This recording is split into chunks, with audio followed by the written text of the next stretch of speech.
Hey everyone! I have been having so much fun sharing on Facebook Lives recently, and this is something that I shared a couple of weeks ago, and I think it's so relevant, so I wanted to be sure to share it here too. And that is the topic of financial stability. So, finances are a huge reason why people who want to start businesses don't. And I feel like this topic, I really don't hear this talked about very much at all. So I wanted to kind of give you a little bit of insight into what financial stability looks like when you are an entrepreneur versus when you are an employee. And you might be thinking, well, when you're an employee, you have financial stability, and when you're an entrepreneur, you don't. But that's not true at all, and that's one of the biggest misconceptions. Before we get started, I wanted to let you know that I'm actually doing a contest in the month of, what month is this? July and August, for those who share my videos, my Facebook Live and this video. So if you share this video with someone who, on your own profile here on LinkedIn, then you'll automatically be entered to win a 60-minute session with me, a breakthrough session to gain insight into maybe a potential career transition, doing what you're passionate about, moving into a different line of work that you've been considering, or even just designing the lifestyle that you want for yourself and having career be a part of that. So if you find this helpful, share it with your followers, and I would love to see you entered to win that. So jumping right into financial stability. A lot of people think, well, entrepreneurs don't have financial stability and employment is financial stability, but that's not true either. And I actually mentioned before so people say, well, I'd love to start a business, but I like financial stability, as if entrepreneurs don't. It's like, oh yeah, I hate financial stability. Right? I love just wondering from day to day if I'm going to be able to afford to feed my children or pay my rent or pay my mortgage or pay for insurance. So it's just a joke, but seriously, that's kind of like saying, well, I would love to lose weight, but I get hungry sometimes, and yeah, so that's a problem. So look, we all desire financial stability. Every one of us, even entrepreneurs, and especially entrepreneurs. In fact, that's a big reason why a lot of people get into entrepreneurship, for the ability to increase your earning potential, control how much you earn from year to year, from month to month even, and sometimes from day to day. So the thing is, it's not a matter of more financial stability or less financial stability. It's a matter of the difference, a totally different perspective between them. So when you are an employee, your employer actually manages your finances for you in many ways. One of the most obvious ways is in withholding. So entrepreneurs, people who are self-employed, have to withhold their own taxes. So you get paid all of your money, pre-tax money, then you have to actually withhold that yourself and pay it in estimated taxes quarterly, and pay your own taxes. So when tax time comes, often it's possible you have to pay money instead of actually being paid money, like a lot of people traditionally get a refund. It's not because being an employee pays.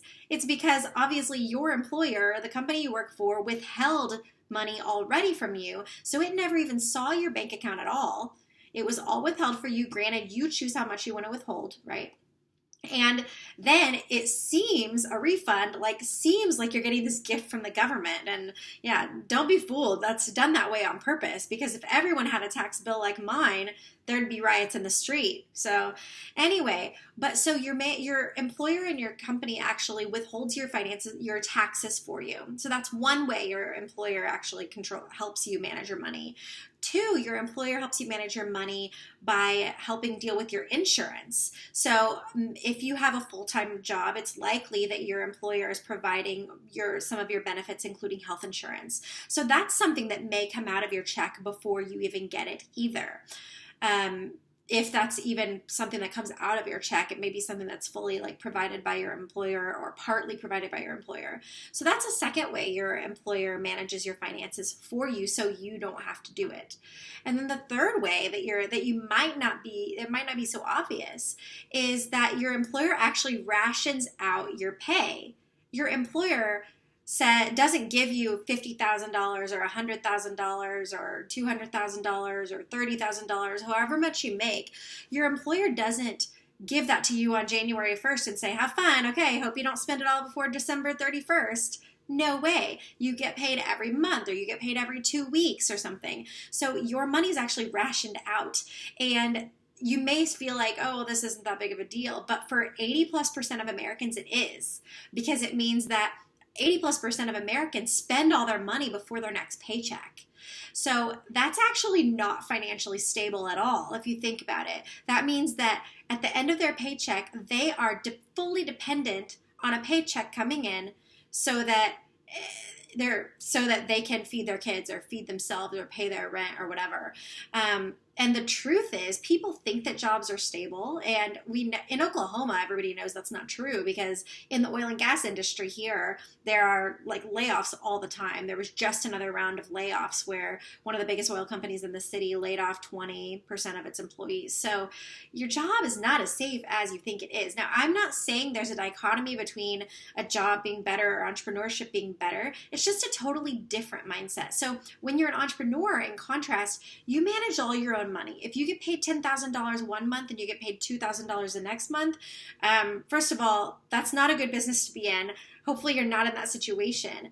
But maybe there's a situation where you get sort of a really great month where you make $100,000 in revenue one month and like $20,000 the next month or something. So there's lots of possibilities, and you actually get to decide, okay, how am I going to manage this money so it works for my lifestyle? And then you manage your own money. You often pay your own insurance, you pay your own taxes. So why am I talking about this? Because it's just a totally different way of getting financial stability. And so one of the greatest things that I feel like I've learned in the last several years of entrepreneurship is I feel the most financially stable of all, because I'm not reliant on a job. If I have a job and I don't feel, which I don't have a job right now, but I did several months ago, and I felt the need to leave that job.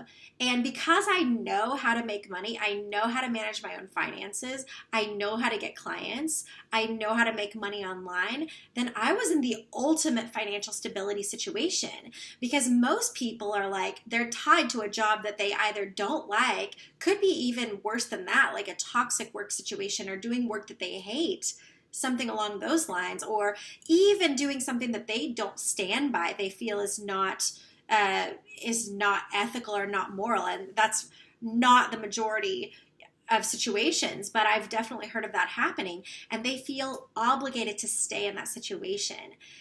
Is that financial security? How secure is that you don't actually have the independence, the ability to leave a job that you feel is unethical, or leave a job that you feel is toxic, or leave a job that you just plain aren't interested in? That's a great reason to leave a job too. It doesn't have to be hell for you to leave your job, by the way.